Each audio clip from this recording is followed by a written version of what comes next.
Erectile dysfunction यानी पीनस में erection का न आना या इरेक्शन का सस्टेन ना करना अब अर्ली 20s और लेट 30s के एज ग्रुप्स में बहुत ज्यादा देखने में आ रहा है। इसे मर्दाना कमजोरी और इम्पोर्टेंसी भी कहते हैं। ये असल में क्या है और इसकी अलामात क्या है, इस पर हम अपनी लास्ट वीडियो में बात कर चुके हैं। अगर आप इरेक्टाइल डिस्फंक्शन को समझना चाहते हैं और इसकी अलामात जानना चाहते हैं तो ये वीडियो देख सकते हैं। इरेक्टाइल डिस्फंक्शन यानी ED के बारे में इस दूसरी वीडियो में हम इसकी वजूहात को तफसीलन जानेंगे। So let's discuss the causes of erectile dysfunction in some detail. इसकी पहली सबसे बड़ी वजह है वैस्कुलर प्रॉब्लम्स। इरेक्टाइल डिस्फंक्शन के 40% केसेस में कार्डियोवैस्कुलर एंड वैस्कुलर डिजीजेस इसकी वजह बनती हैं। हमारे पूरे जिस्म में खून की गर्दिश के लिए एक सिस्टम मौजूद होता है जिसे हम वैस्कुलर सिस्टम कहते हैं, जिसमें बेसिकली हार्ट, वेन्स, आर्टरीज और कैपिलरीज के कनेक्शन के जरिए से खून हमारे टिश्यूज तक पहुंचता है। ब्लड सर्कुलेशन में इन्वॉल्व इनमें से किसी भी चीज में खराबी या कमजोरी आ जाए तो ब्लड फ्लो मुतासिर होने की वजह से पीनस में इरेक्शन की स्ट्रेंथ पर भी मनफी असरात मुरतब होते हैं। इन बीमारियों में हाइपरटेंशन यानी high blood pressure, high cholesterol,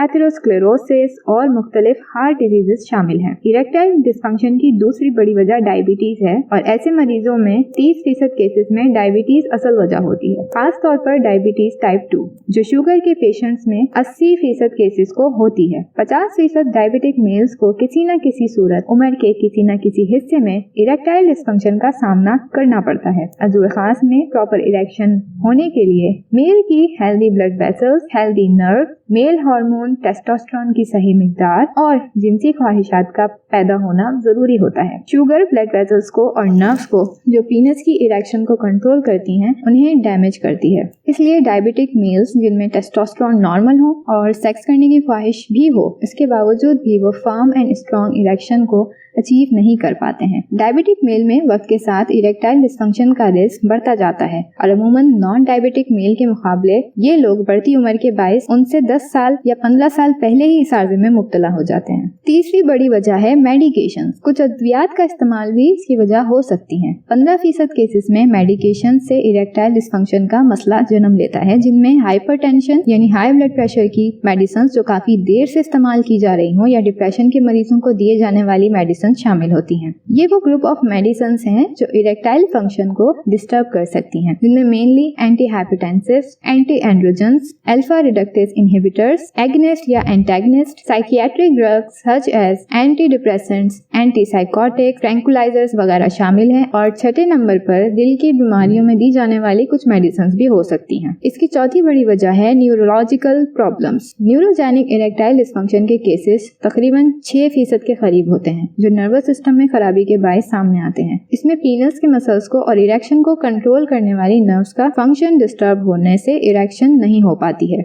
multiple sclerosis, spinal cord injury और दूसरे न्यूरोलॉजिकल डिसऑर्डर शामिल हैं। इसकी पांचवी बड़ी वजह है पेल्विक सर्जरीज। इरेक्टाइल डिस्फंक्शन के 5% केसेस में पेल्विक सर्जरीज इसकी वजह देखी गई हैं, यानी वो सर्जरीज जो पेल्विक एरिया यानी प्यूबिक एरिया के अतराफ में की जाती हैं, मसलन prostatectomy, surgery to remove bladder, surgery to remove both testicles, bowel और रेक्टल सर्जरी जो बाद में फिजिकल या साइकोलॉजिकल ट्रॉमा का बायस बनते हैं। अमूमन इन प्रोसीजर्स के बाद इरेक्शन के इश्यूज देखने में आते हैं। छठी बड़ी वजह है हार्मोनल इम्बैलेंस। 3% केसेस में मेल हार्मोन टेस्टोस्टेरोन के लो लेवल्स या थायराइड की कमी इरेक्टाइल डिस्फंक्शन की वजह बन सकती है। टेस्टोस्टेरोन दो तरह से इरेक्शन पर असरअंदाज होता है। टेस्टोस्टेरोन सेंट्रल नर्वस सिस्टम को स्टिमुलेट करता है और सेंट्रल नर्वस सिस्टम से न्यूरोट्रांसमीटर्स रिलीज होते हैं, जिनमें डोपामिन, ऑक्सीटोसिन और नाइट्रिक ऑक्साइड शामिल है। नाइट्रिक ऑक्साइड इरेक्शन के लिए बहुत अहम है। ये मजीद केमिकल मैसेंजर्स को रिलीज करता है। इनमें सबसे अहम CGMP साइक्लिक गुआनोसिन मोनोफॉस्फेट है। ये सब केमिकल्स पीनस में स्मूथ मसल्स को रिलैक्स करते हैं और खून आसानी इसमें दाखिल हो जाता है। साथ ही पीनस की वेन्स ब्लॉक हो जाती हैं और खून पीनस में रहने की वजह से इरेक्शन होती है। दूसरे लेवल पर टेस्टोस्टेरोन स्पाइनल नर्व्स को भी स्टिमुलेट करता है ताकि ब्लड वेसल्स में खून का बहाव बढ़े और इरेक्शन होने के बाद वो सस्टेन करे। जबकि लो थायराइड यानी हाइपोथायरॉयडिज्म और हाई थायराइड यानी हाइपरथायरॉयडिज्म भी लो सेक्स ड्राइव का बायस बन सकता है, जिसका असर ऑब्वियसली इरेक्शन पर पड़ता है। ना सेक्स की ख्वाहिश होती है, ना ही अज़्वाज तनासुल में सख्ती पैदा होती है। इसकी सातवीं बड़ी वजह साइकोजेनिक इश्यूज हैं। सिर्फ 1% केसेस में इरेक्टाइल डिस्फंक्शन की वजह साइकोलॉजिकल इश्यूज होते हैं, यानी नफ्सियाती दबाव जो जहन पर सवार हो जाए। इसमें वो ख्यालात भी शामिल हैं जो सेक्सुअल एक्टिविटी परफॉर्म करने के वक्त जहन में आते हैं, जैसे कि परफॉर्मेंस एंजाइटी। इसके अलावा मियाँ बीवी के आपस के इख्तलाफात यानी रिलेशनशिप कॉन्फ्लिक्ट, बचपन में होने वाला सेक्सुअल अब्यूज, सही तरह से सेक्स को परफॉर्म ना करने का खौफ, फाइनेंशियल क्राइसिस, स्ट्रेस, डिप्रेशन और लो सेल्फ स्टीम, ये सब नफ्सियाती मसाइल भी इस मसले को बढ़ा सकते हैं। इनका इलाज साइकोथेरेपिस्ट या सेक्स थेरेपिस्ट करते हैं। इरेक्टाइल डिस्फंक्शन की और भी वजूहात होती हैं, मसलन ओबेसिटी, अल्कोहल का बहुत ज्यादा इस्तेमाल,